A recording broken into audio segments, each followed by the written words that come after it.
Assalamualaikum. Hai teman-teman.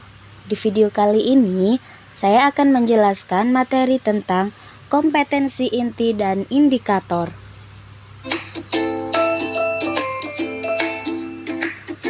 Sebelumnya, kalian udah pada tahu belum apa itu kompetensi inti dan indikator?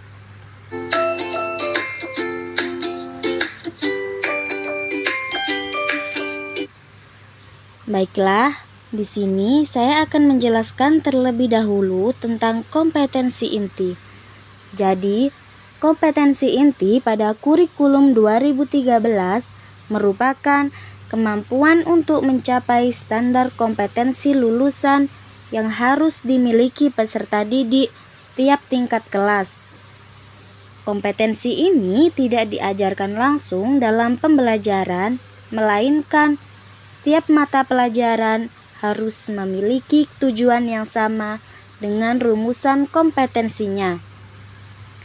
Pada KTSP, kompetensi ini biasa disebut sebagai standar kompetensi. Lantas, apa perbedaannya dengan kompetensi dasar? Jadi, kompetensi inti merupakan kemampuan yang ingin dicapai melalui kompetensi dasar.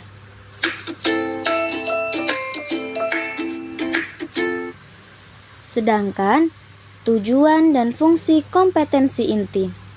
Di sini, tujuan kompetensi inti yakni membentuk karakter unggul bagi peserta didik melalui kegiatan pembelajaran.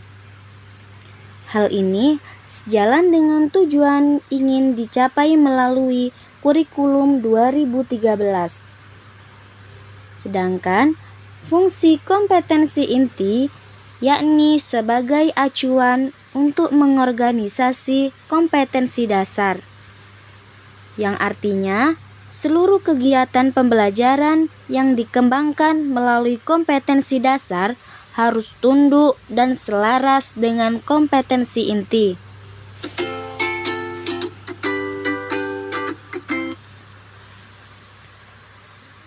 Kemudian, di sini ada rumusan kompetensi inti. Kompetensi inti 1 yakni sikap spiritual. Kompetensi inti 2 yakni sikap sosial. Kompetensi inti 3 yakni pengetahuan. Dan kompetensi inti 4 yakni keterampilan. Berikutnya, saya akan menjelaskan satu persatu tentang rumusan kompetensi inti.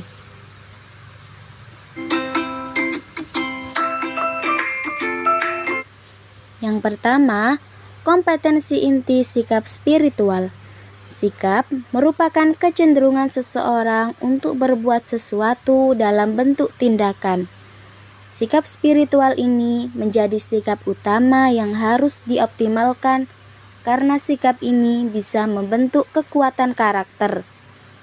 Itulah mengapa setiap pembelajaran seorang guru harus mampu mengarahkan peserta didiknya agar senantiasa menjadi individu yang dekat dengan ajaran agama, misalnya rajin bersedekah, takut mencontek, selalu berdoa, dan masih banyak lainnya. Yang kedua, kompetensi inti sikap sosial. Sikap sosial berkaitan erat dengan kehidupan antar manusia. Artinya, hubungan antar satu manusia dan manusia lain harus berpedoman pada sikap ini. Tujuan adanya sikap sosial ini adalah agar peserta didik bisa selalu menjaga hubungan baik antar sesama karena pada dasarnya manusia tidak bisa hidup sendiri tanpa melibatkan peran orang lain. Yang ketiga, kompetensi inti pengetahuan. Cara untuk mendapatkan pengetahuan adalah dengan belajar baik secara formal, non-formal, maupun informal. Dan yang terakhir, kompetensi inti keterampilan. Kompetensi keterampilan ini berkaitan dengan pengetahuan yang diperoleh peserta didik dalam kehidupan sehari-hari. Oleh karena itu, kurikulum 2013 tidak hanya menuntun peserta didik untuk mahir teori, melainkan juga praktiknya. Tahapan-tahapan yang bisa digunakan untuk mengukur tingkat keterampilan peserta didik bisa diperoleh melalui kegiatan mengamati, menanya, mencoba, menalar, menyaji, dan mencipta.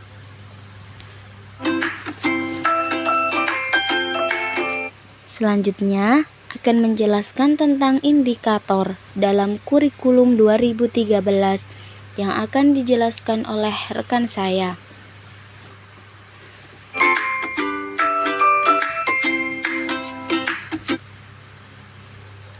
Baiklah, saya akan melanjutkan materi selanjutnya, yaitu tentang indikator dalam kurikulum 2013.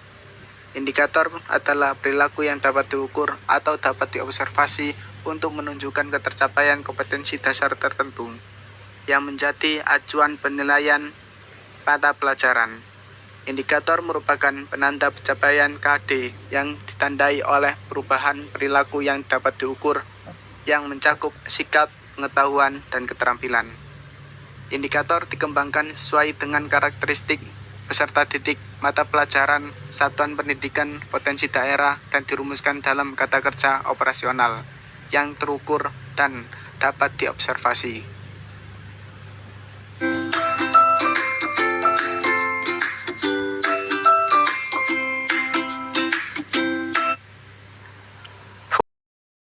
Terdapat 4 bagian.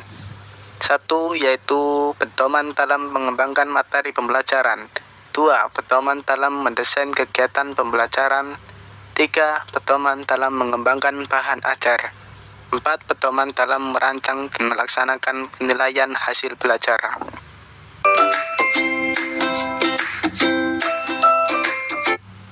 Kesimpulan dari materi tersebut mampu membentuk karakter unggul bagi peserta didik melalui kegiatan pembelajaran sebagai acuan untuk mengorganisasi kompetensi dasar yang ditandai oleh perubahan perilaku yang terukur, meliputi sikap, pengetahuan, dan keterampilan dalam mengembangkan pembelajaran dan penilaian.